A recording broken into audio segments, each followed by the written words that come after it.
আসসালামু আলাইকুম গাইজ। আজকে আমি ধান মারবো। প্রথমত কাজ আমাদের প্রথমে সুন্দরভাবে নেটটা পেরে নেব। আবু সাইদ এক ধারে ধরে আর আমি এক ধারে ধরে দিই, সুন্দরভাবে শার্ট করে নেটটা পেরে নিয়েছি। এবার আমরা হ্যারো যেটা দিয়ে আমরা ধান মারবো, ধান মারা মেশিনটা ভালো করে আমরা সেট করে নিলাম। এবার ওই দিকে যে মেশিনটা লাগবে ওই মেশিনটা আমরা সুন্দরভাবে সেট করে নেব। মেশিনটা আমি আর তামিম ধরে সুন্দরভাবে বসে নিলাম। তো এবার আমরা দড়িটা দিয়ে দেব। তো মেশিন আমাদের সুন্দরভাবে সেট করা হয়ে গেছে। এবার দুই ধারে ধান দিয়ে দেব। যেহেতু আমি একা আছি তাই একাই দুই ধারে ধানগুলো সুন্দরভাবে দিয়ে দিয়েছি।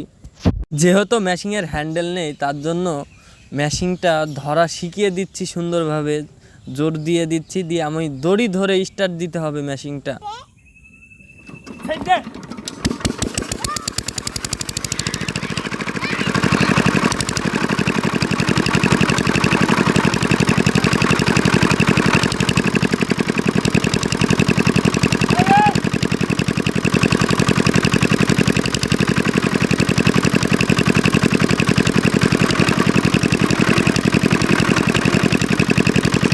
ধান ঝাড়া কাজ শুরু করে দিয়েছি। যেহেতু আমি একা আছি তো তাই একাই দুটা করে বিচুলির ধান ঝেড়ে ফেলছি।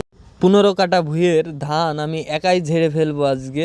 যেহেতু ঘুম থেকে উঠেই কাজ করা শুরু করে দিয়েছি তাই ছেলেপিলি নিয়ে আমরা নাস্তাটা সকাল কাজ সেরে ফেললাম। মামার 10 কাটা ধান আছে, ধানটা ঝাড়বে বলে আমার সাথে কাজ করা শুরু করে দিয়েছে। কাজটা খুব তাড়াতাড়ি করে শেষ করে ফেলবো আমরা। প্রায় ধান ঝাড়া কাজ শেষের দিকে।